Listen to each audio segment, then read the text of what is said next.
the United States launched a trade war against Canada.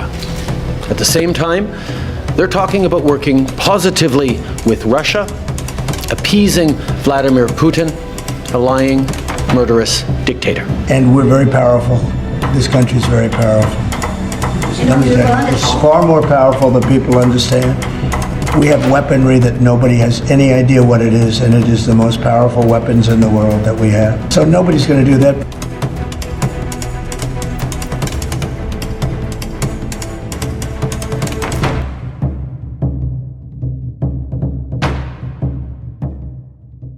April 2025. A White House press conference generates more than news. It sets off a worldwide firestorm. The United States has just imposed the highest tariffs in its recent history against not just China, but a list of trade partners that reads like a who's who of the world economy. Within hours, stock markets plummet, shipping ports stall, and retaliatory threats flood in from around the world. What started years ago as a bold promise to return jobs to American soil has now escalated into an all-out tariff war. And this time, the stakes are greater than ever. From Beijing's chessboard-like countermeasures to Wall Street's panic buttons, this is not policy. It's a power play that may remake the global order. Stay tuned as we break down how Trump's economic crusade boiled over, and why no one saw this latest maneuver coming. The tale did not start in April 2025. To see where we are today, we must turn back the clock. Back in 2018, President Donald Trump, during his first term, initiated what was referred to as the most militant economic nationalism America had witnessed in decades. His America First creed wasn't election year jargon. It found expression in actual policies meant to remake global trade on terms favorable to U.S. industries, without regard for who got caught in the crossfire. The first major target? China. Trump placed tariffs on billions of dollars worth of Chinese imports, accusing Beijing of stealing intellectual property, manipulating its currency, and engaging in unfair trade practices. The aim, at least on the surface, was to level the playing field and return manufacturing jobs to American shores. But behind the scenes, it was a step that rewrote diplomacy by economics, weaponizing trade like never before. Before long, the list of targeted countries expanded. Old friends like Canada, Mexico, and the European Union were hit with tariffs on steel, aluminum, and autos.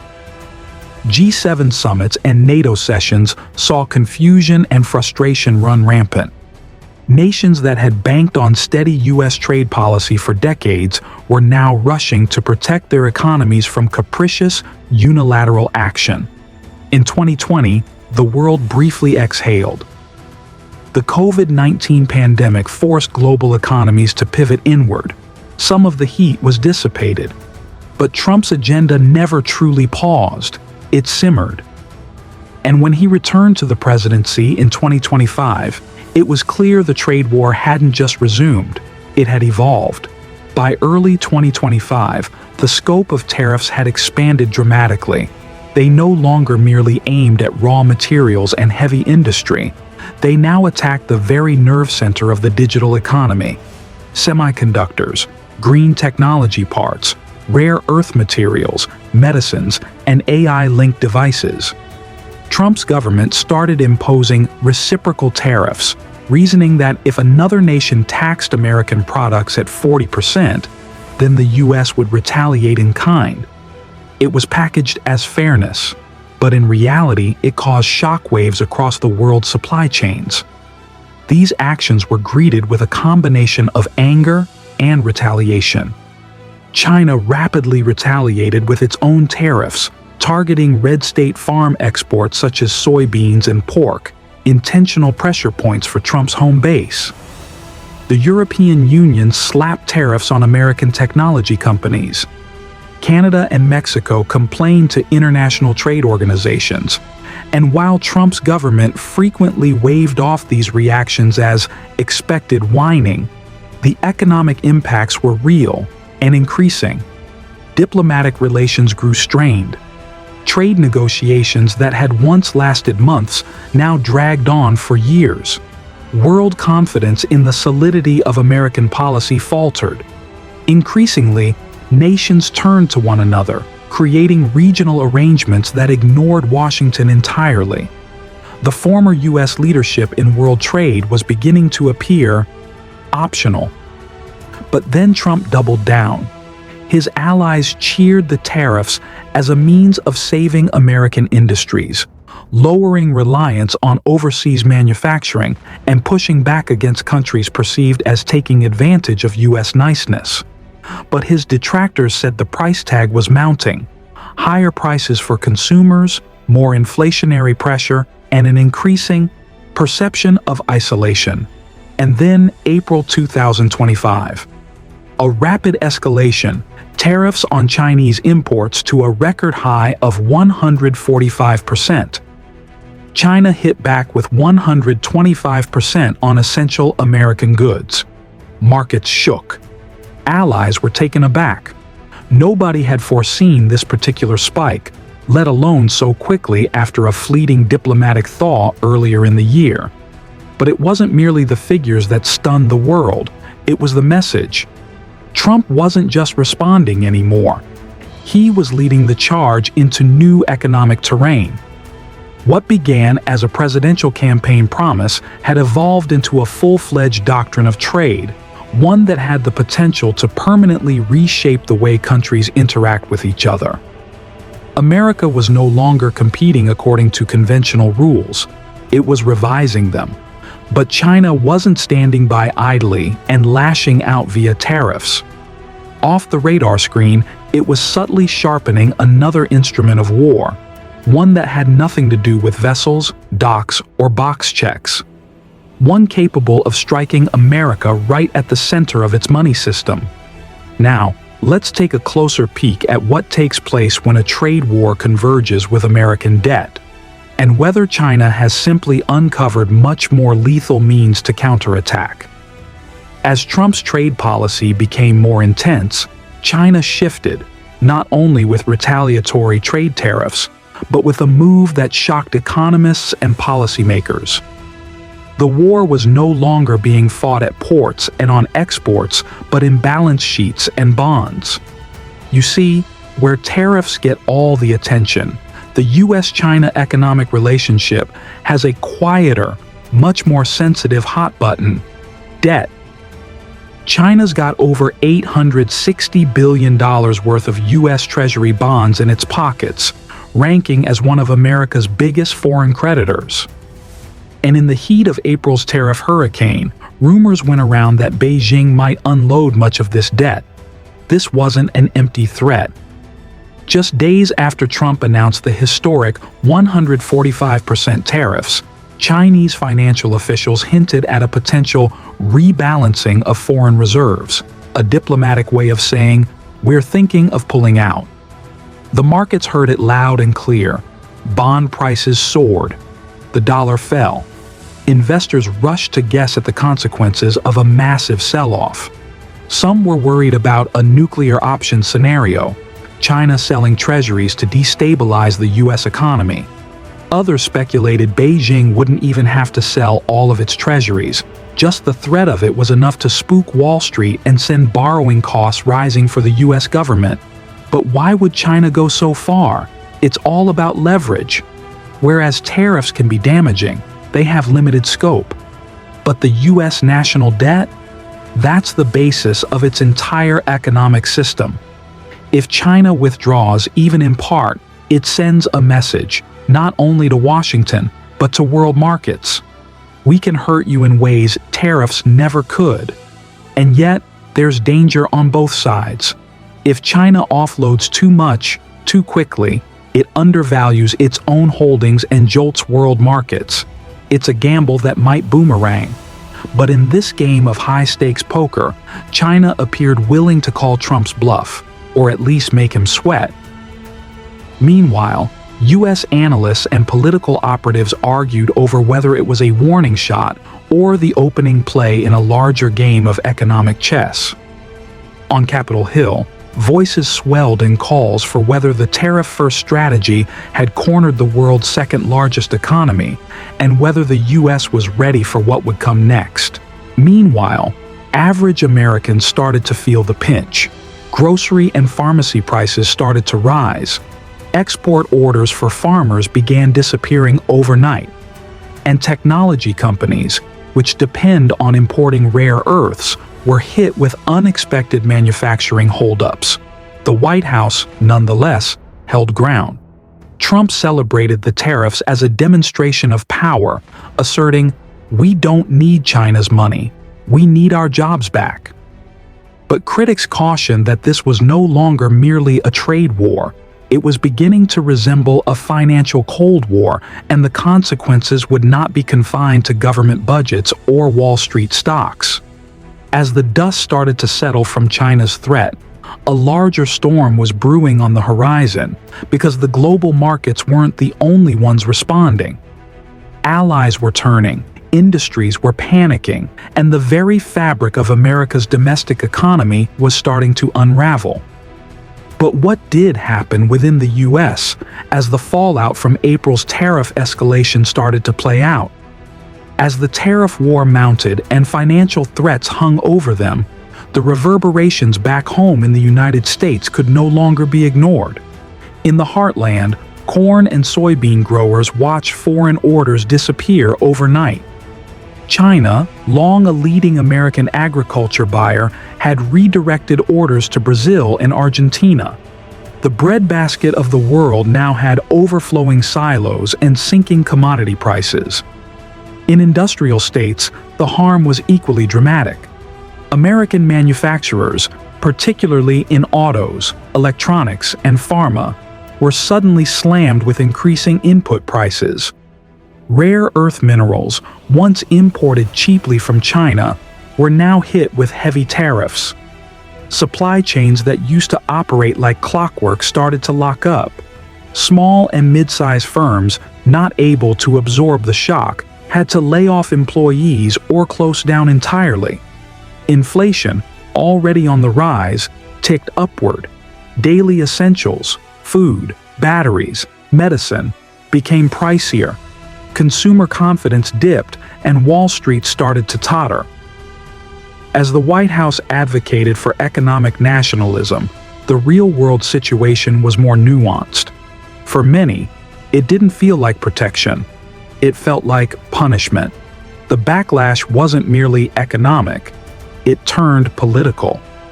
Demonstrators stood outside state houses, brandishing signs that read, "Tariffs are taxes," and "We can't afford this war." In Congress, even Republicans started to wonder about the strategy. Business leaders, even those who had defended Trump's position, sounded warnings of long-term consequences. Silicon Valley CEOs sounded alarms over potential slowdowns in innovation from limited access to key tech components. And still, amid chaos, Trump stood firm. He doubled down in speeches, framing the short-term suffering as a necessary sacrifice to achieve economic independence. He branded critics as defeatists and accused media organizations of spreading fear. His base, especially in Rust Belt states, held onto the vision of a future in which American factories hummed back to life. But as Washington grappled with internal splits, the rest of the globe was on the move. U.S. allies and competitors were no longer merely responding, they were reconfiguring. Trade blocs were rearranging, new financial alliances were emerging, and China was at the center. For in the time America retreated inward, China was going outward with a silent, strategic purpose. Next, we look to Beijing's global countermove.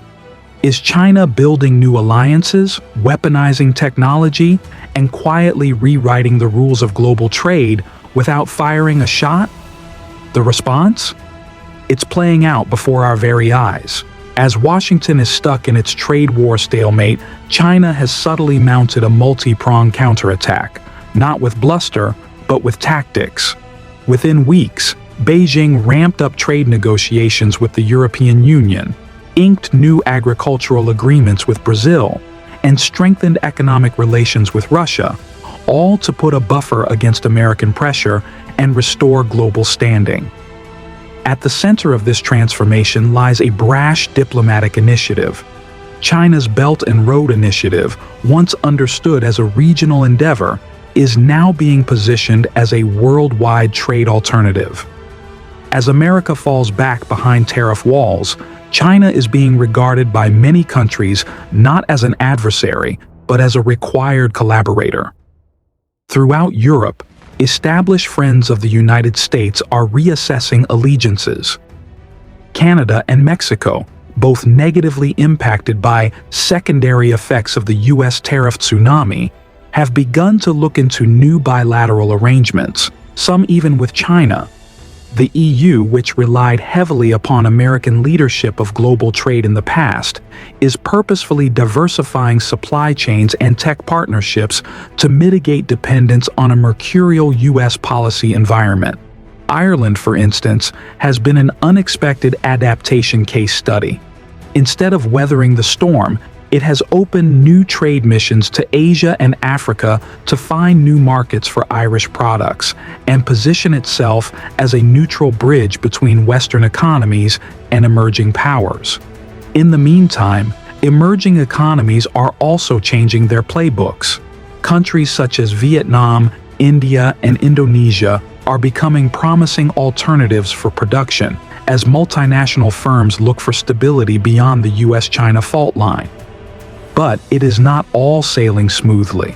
Smaller economies are now presented with a dilemma: whether to align with the US and risk being retaliated against by China, or align with China and risk being excluded from US-supported agreements. Even global institutions are strained. The World Trade Organization, intended to referee conflicts such as this, is having trouble keeping pace with the velocity and extent of this economic tit-for-tat. Its decisions are being defied or indefinitely postponed, while member nations explicitly question whether the institution remains useful in a tit-for-tat dominated world. One thing is certain: the ripple effects of Trump's tariff war are no longer confined to trade lanes and factories. They're reconfiguring the 21st century geopolitics. Yet as the world is quickly readjusting, another question hangs over the future of America. How much longer can the U.S. afford a war that's beginning to cost it more on its soil and isolate it further internationally? That response, it turns out, is not to be found in Beijing or Brussels, but in the outbursts bubbling over in Washington, Wall Street, and American homes. And now, as the world shifts about America, pressure is building at home. The tariff war, once trumpeted by Trump as a display of strength, is now a test of stamina. As China broadens its influence and allies slip into new trade alignments, the U.S. stands at the crossroads. Domestic tensions simmer, from farmers to factory floors to financial markets. The previously unified rhetoric is cracking, and questions are becoming louder. Can the U.S. sustain this economic blockade anymore? Or will the price, political, social, and international, prove too much to tolerate? To know where this is going, we need to map the roads ahead: de-escalation, extended conflict, or a redrawing of U.S. political life. As of April 15, 2025, President Trump's tariff policy has become more subtle. While the administration has imposed high tariffs on industries such as semiconductors and pharmaceuticals, it has also exempted important consumer electronics and signaled temporary relief for the auto sector. These targeted actions have supported stock markets, with firms such as Apple and Ford seeing significant gains. Yet the overall economic environment remains unclear. Financial institutions such as Goldman Sachs have recorded higher trading revenues, blaming this on market volatility due to uncertain trade policies.